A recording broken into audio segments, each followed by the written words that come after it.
के मैदान में ये होता आया है कि कोई अगर ख़ुद को टीपू सुल्तान कहे या ना कहे, वो तो एक अलग चीज़ है ना कि कोई ख़ुद को टीपू सुल्तान कहता है या नहीं कहता, लेकिन ये होता आया है कि टीपू सुल्तान कोई बनना चाहता है या नहीं बनना चाहता, लेकिन साथ ही साथ वो अपने आप को जो भी कहे, अपने मुखालिफिन को मीर जाफ़र और मीर सादिक कहना सभी को आता है। लेकिन यहाँ पे एक अहम सवाल क्या है? अहम सवाल ये है कि मीर जाफ़र कौन था, मीर सादिक कौन था, ये कौन लोग थे जिनका नाम आज भी एक गाली के मुतरादिफ है? क्यों बार बार उनका नाम गलत अंदाज में किसी के नाम के साथ जोड़ा जाता है? आइए तारीख़ के कुछ सफ़ात खंगालते हैं और जानते हैं इन दोनों किरदारों के बारे में जिन्हें आज भी काबिले नफ़रत समझा जाता है। जी बिल्कुल, हिंदुस्तान की तारीख़ बहुत तवील है। सभी को ख़बर है कि ये एक बहुत ही लंबी और बड़ी अजीब सी, बड़ी कठिन किस्म की जो है वो दास्तान है कि जिस वक्त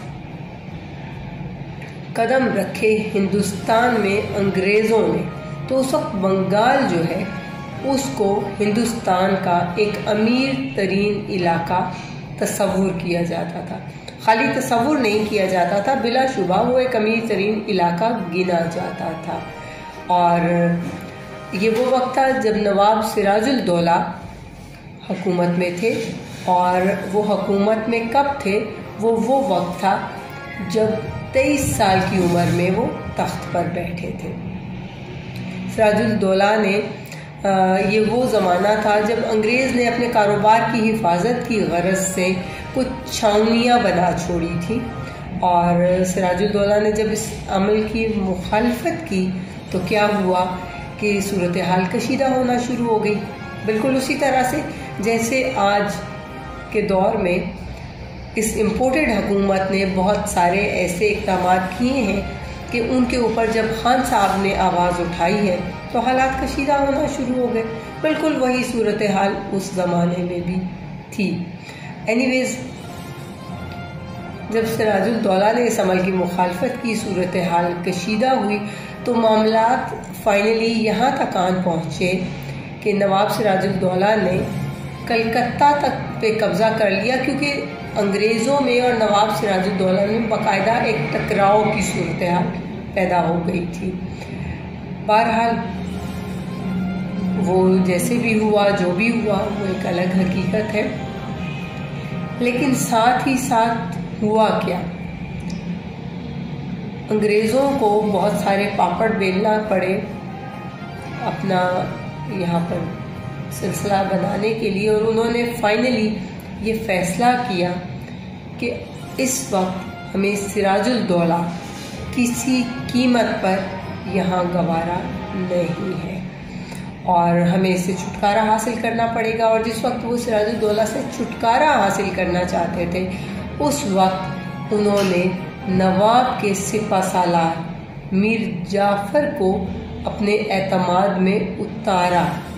उन्होंने वादा किया मीर जाफ़र के साथ कि अगर तुम सिराजुल दौला को हटाने में हमारी मदद करो तो तुम्हें बंगाल का हुक्मरान बना दिया जाएगा। देखे ना कि किस अंदाज में लालच उस बंदे को दिया गया, और वो भी ऐसा ही शख्स था जिसको अपना मफाद अजीज था। उसको इस चीज़ से कोई गरज नहीं रही कि मुल्क में क्या हो रहा है, मुल्क का सरबराह क्या कर रहा है और क्या किस अंदाज की तरफ चीज़ें जा रही हैं। उसने अपना पूरा इसमें सिक्का जमाने की कोशिश की और 55,000 की फ़ौज का सामना जिस वक्त अंग्रेज़ों के 3,000 सिपाहियों से हुआ, तो अददी लिहाज से तो आपके सामने है कि ये कोई मुकाबला ही नहीं था। लेकिन वहाँ पर वो फैसला कुन मरहला आया जिसमें मीर जाफ़र ने अपनी गद्दारी का किरदार अदा किया। और वो गद्दारी का किरदार उसने कैसे अदा किया कि 35,000 प्यादा और 15,000 घुड़सवारों के दस्ते पर मुश्तमिल मंसूबे के मुताबिक, मीर जाफ़र की हिदायत के मुताबिक वो लोग जंग से मुंह मोड़ गए और बाकी रह गए सिर्फ 5,000 शहसवार। मेरा ख्याल है कि आप मेरी बात को यहाँ समझ रहे होंगे कि सिर्फ 5,000 शहसवार बाकी रह गए। सिराजुद्दौला को बुरी तरह से शिकस्त हुई और गिरफ्तार भी हुए और बाद में मीर जाफ़र के बेटे के हाथों ही कत्ल भी कर दिए गए। अब आप देखें कि वो क्या सूरत हाल थी कि मीर जाफ़र के बेटे ने ही उनको कत्ल भी कर दिया। इंतहाई अजीब सूरत हाल, इंतहाई मज़ाक़ाख़ेज़ सूरत हाल, लेकिन इससे बढ़कर इंतहाई तौहीन आमेज़ सूरत हाल मीर जाफ़र जैसे गद्दारों के लिए, जिन्होंने अपने वक्त के सुल्तान के साथ बेवफाई की, गद्दारी की। अल्लाह करे कि अब आज के दौर में हमें मज़ीद किसी मीर जाफ़र का मुकाबला ना करना पड़े। तो ख़ान साहब जो बात करते हैं कि मीर जाफ़र और मीर सादिक, वो गलत नहीं करते, क्योंकि इस वक्त जो इम्पोर्टेड हुक्मरान बैठे हैं वो किसी तौर मीर जाफ़र और मीर सादिक से कम नहीं है।